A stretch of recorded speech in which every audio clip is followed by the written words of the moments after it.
Depth of Quran YouTube চ্যানেলের সম্মানিত দর্শক শ্রোতাগণের প্রতি সালাম জানাচ্ছি। আসসালামু আলাইকুম ওয়া রাহমাতুল্লাহি ওয়া বারাকাতুহু।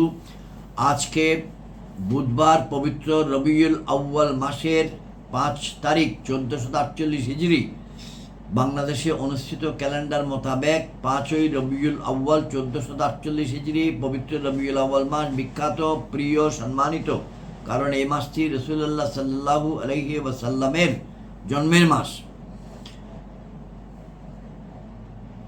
আজকে ভাদ্র মাসের 4 তারিখ 1433 বাংলা সন বা বঙ্গাব্দ এবং আগস্ট মাসের 19 তারিখ 2026 খ্রিস্টাব্দ। ডেপ্থ অফ কোরআন ইউটিউব চ্যানেলের আজকে আমরা 248তম পর্ব উপস্থাপন করতে যাচ্ছি ইনশাআল্লাহ।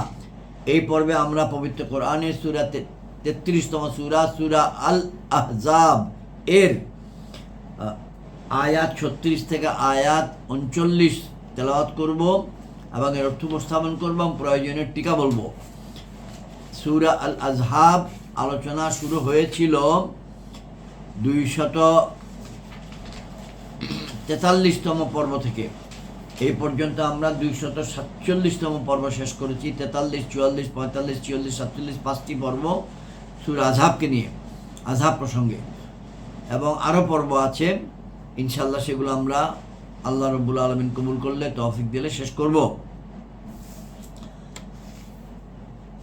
এই পর্বে, গত পর্বে আমরা আলোচনা করেছি রাসূলুল্লাহ সাল্লাল্লাহু আলাইহি ওয়াসাল্লামের সম্মানিত স্ত্রীগণ সম্বন্ধে, এবং এই পর্বে আমরা রাসূলুল্লাহ সাল্লাল্লাহু আলাইহি ওয়াসাল্লামকে আল্লাহ রাব্বুল আলামিন কয়েকটি কথা জানাচ্ছেন। সেই কথাগুলো এখানে আলোচিত হচ্ছে সেটা, এবং এগুলো ঈমানের সঙ্গে সম্পর্কিত। সেগুলো আমরা তেলাওয়াত করব এবং বলবো 36 থেকে 39। এবং বলে রাখি যে এই পর্বের পর পর্ব নম্বর 249 একসঙ্গে পড়লে বা একসঙ্গে শুনলে জিনিসটা ভালো।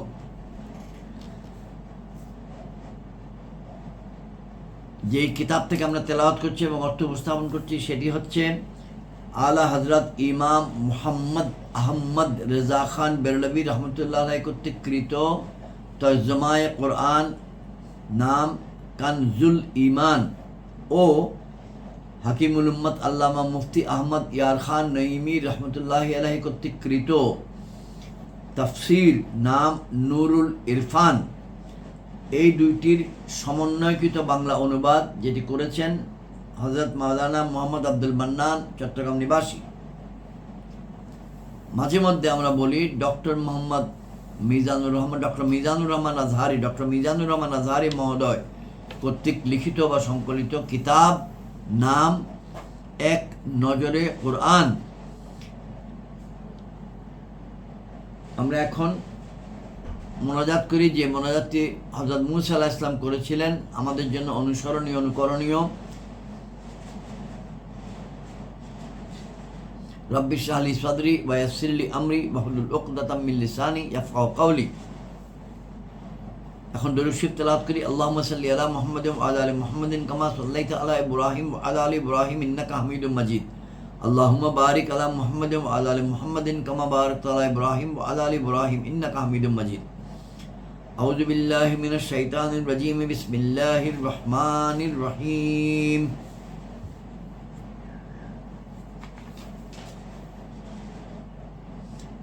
আমি বলতে ভুলে গেছি, বলে রাখি যে এই আলোচনার মধ্যে যে বিখ্যাত বিষয়টি আলোচনা হচ্ছে পোষ্যপুত্রের স্ত্রী এবং তাদের বিবাহ সম্পর্কিত। পোষ্যপুত্রের মর্যাদা, শরীয়ত মোতাবেক কী মর্যাদা, এবং পোষ্যপুত্রের স্ত্রী কী মর্যাদা, এটা অন্যতম আলোচিত বিষয় আয়াত 36 থেকে 39-এর মধ্যে। আউযু বিল্লাহি মিনাশ শাইতানির রাজীম। বিসমিল্লাহির রহমানির রহিম। ওয়ামা কানা লিমুমিনিন ওয়ালা মুমিনাতিন ইযা গাদাল্লাহু ওয়া রাসূলুহু আমরান আন ইয়াকুনা লাহুমুল খিয়ারাতু মিন আমরিহিম ওয়া মান ইয়াসিল্লাহা ওয়া রাসূলুহু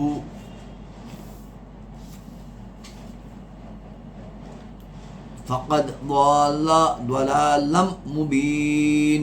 আমরা আয়াত 36 আবার পড়ছি। ওয়ামা কানা লিমুমিনিন ওয়ালা মুমিনাতিন ইযা কাদাল্লাহু ওয়া রাসূলুহু আমরান আন ইয়াকুনা লাহুমুল খিয়ারাতু মিন আমরিহিম ওয়া মান ইয়াসিল্লাহা ওয়া রাসূলাহু ফাকাদ দাল্লা দালালাম মুবিন وَإِذْ تَقُولُ لِلَّذِي أَنْعَمَ اللَّهُ عَلَيْهِ وَأَنْعَمْتَ عَلَيْهِ أَمْسِكْ عَلَيْكَ زَوْجَكَ وَاتَّقِ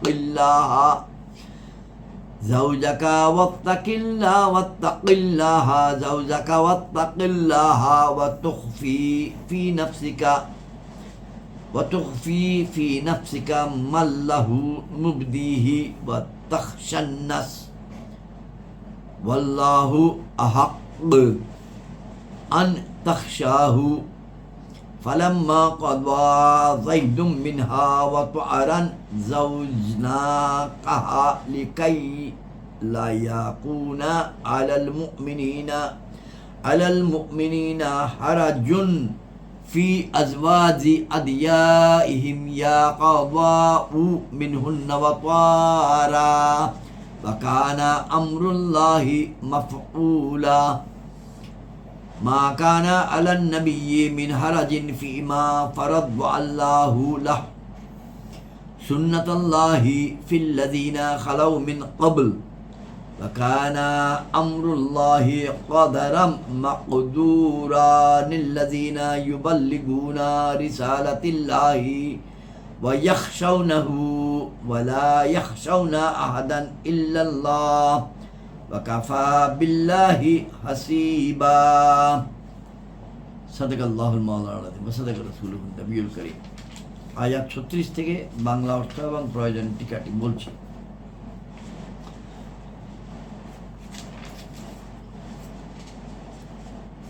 এবং না কোনো মুসলমান পুরুষ না কোনো মুসলমান নারীর জন্য শোভা পায় যে যখন আল্লাহ ও রসুল কোনো নির্দেশ দেন তখন তাদের স্বীয় ব্যাপারে কোনো ইখতিয়ার থাকবে, এবং যে কেউ নির্দেশ অমান্য করে আল্লাহ ও তার রসুলের সে নিশ্চয়ই সুস্পষ্ট বিভ্রান্তিতে পথভ্রষ্ট হয়েছে। আল্লাহ আমাদের সবাইকে মাফ করুন। আল্লাহ এবং তার রসুলের নির্দেশ অমান্য করা থেকে আমাদেরকে দূরে রাখুন, আমাদেরকে হেফাজত করুন। আয়াত 36, এবং হে মাহবুব স্মরণ করুন যখন আপনি বলতেন তাকে যাকে আল্লাহ অনুগ্রহ প্রদান করেছেন এবং আপনিও তাকে অনুগ্রহ প্রদান করেছেন। কি বলতেন? কোট, নিজ স্ত্রীকে নিজের কাছেই থাকতে দাও এবং আল্লাহকে ভয় করো, আনকোট। আর আপনি স্বীয় অন্তরের মধ্যে ওই কথা রাখতেন বা গোপন রাখতেন যেটাকে প্রকাশ করা আল্লাহর ইচ্ছা ছিল, এবং আপনি লোকদের সমালোচনার আশঙ্কা করতেন, আর আল্লাহই অধিক উপযোগী এই কথার যে আপনি তাঁরই ভয় রাখবেন। অতঃপর যখন জায়দ এর উদ্দেশ্যে তার অর্থাৎ জয়নব থেকে পূর্ণ হয়ে গেল, অতঃপর যখন জায়দ এর উদ্দেশ্য তার অর্থাৎ জয়নব থেকে পূর্ণ হয়ে গেল, তারপর আমি তাকে আপনার বিবাহে দিয়ে দিলাম যাতে মুসলমানদের জন্য কোনো বাধা না থাকে তাদের পোষ্যপুত্রদের স্ত্রীগণের বিবাহের ব্যাপারে, যখন তাদের দিক থেকে তাদের প্রয়োজন মিটে যায় আর আল্লাহর নির্দেশ কার্যকর হয়ে থাকে। এখানে অনেকগুলি টিকার 37 আয়াত নম্বর 37 এবং অত্যন্ত গুরুত্বপূর্ণ 38 নম্বর আয়াতটিও পড়ি আগে। নবীর জন্য কোনো বাধা নেই এই কথায় যা আল্লাহ তার জন্য নির্ধারিত করেছেন। আল্লাহর বিধান চলে আসছে তাদের মধ্যে যারা পূর্বে অতীত হয়েছে, এবং আল্লাহর কাজ সুনির্ধারিত। আজকের আলোচনার সর্বশেষ আয়াত আয়াত 39। তারাই যারা আল্লাহর বাণী প্রচার করে এবং তাকে ভয় করে আর আল্লাহ ব্যতীত অন্য কাউকে ভয় করে না এবং আল্লাহ যথেষ্ট হিসাব গ্রহণকারী।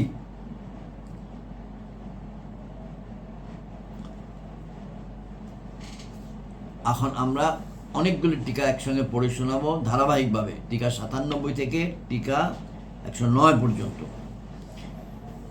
অর্থাৎ এখানে আলোচনা হয়েছে পুষ্যপুত্র জায়দ সম্বন্ধে, অর্থাৎ জায়দ ইবনে হারিসা, যাকে আল্লাহ পুরস্কৃত করেছেন, তাকে ঈমান ও তাকওয়া দান করেছেন, আপনি তাকে পুরস্কৃত করেছেন, তাকে নিজ সাহাবী ও পালিত পুত্র করেছেন, সব দিক দিয়েই তাকে ধন্য করেছেন।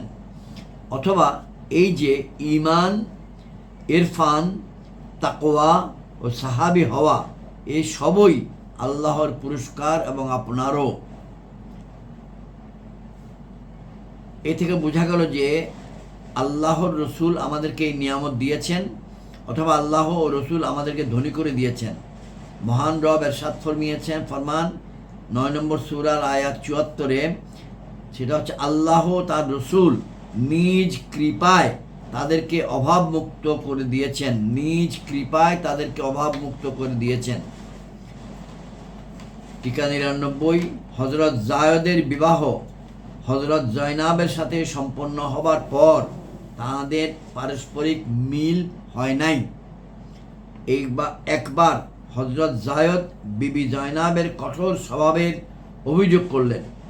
এর কারণও সুস্পষ্ট ছিল, অর্থাৎ হযরত জয়নাব সুন্দরী ও সুশ্রী, হুজুরের ফুফাতো বোন, উচ্চ বংশীয়া ছিলেন, আর হযরত জায়দ ছিলেন কালো রঙের ও দরিদ্র। তদুপরি তিনি কৃতদাস ছিলেন বলেও প্রসিদ্ধ ছিল। এই কারণে তাদের পারস্পরিক মিল হয় নাই। হুজুর হযরত জায়দকে পরামর্শ দিলেন, কোট তুমি আপন স্ত্রীকে নিজ বিবাহ বন্ধনে রেখে দাও, বিবাহ বন্ধন ছিন্ন করো না, আনকোট। এরপরে হচ্ছে নিজ স্ত্রীর বিরুদ্ধে বলা হচ্ছে, এই আয়াতটাই আমরা এখন আয়াত 36-এ আছি, নিজ স্ত্রীর বিরুদ্ধে অপবাদ দিও না কিংবা তার বদনাম করো না। ঠিক 101। হুজুরের উপর ওই সময় ওহী আসলো, কোট হযরত জায়দের সাথে জয়নাবের বিবাহ বন্ধন টিকবে না, শেষ পর্যন্ত তালাক সংগঠিত হয়ে যাবে, আর হযরত জয়নাব আপনার বিবাহ অধীন হবেন, যাতে পালিত পুত্রের স্ত্রী হারাম। অন্ধকার যুগের এই প্রথাটি উঠে যায়। কিন্তু এই অদৃশ্য বিষয়াদি হুজুর তাদের নিকট প্রকাশ করেননি। এ থেকে বোঝা গেল যে এটা হুজুর আগে প্রকাশ করেন নাই।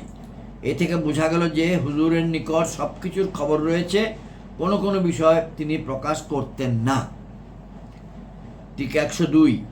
অর্থাৎ হুজুর আশঙ্কা করেছিলেন যে যদি জয়নাবকে বিয়ে করেন তবে লোকেরা এই বলে তিরস্কার করবে যে তিনি নিজের পুত্রবধূকে বিয়ে করে ফেলেছেন, কারণ জয়নাবের স্বামী জায়দকে রাসূলুল্লাহ সাল্লাল্লাহু আলাইহি ওয়াসাল্লাম পালিত পুত্র হিসেবে স্বীকৃতি দিয়েছিলেন, প্রচার করতেন, প্রকাশ করতেন, আদর করতেন, যত্ন করতেন। এ থেকে বোঝা গেল যে তিরস্কার থেকে বেঁচে থাকা এবং নিজের সম্মান রক্ষা করার চেষ্টা চালানো রসুল পাকেরই সুন্নত। 103 নম্বর টিকা আয়াত 36-এর 103 নম্বর টিকা।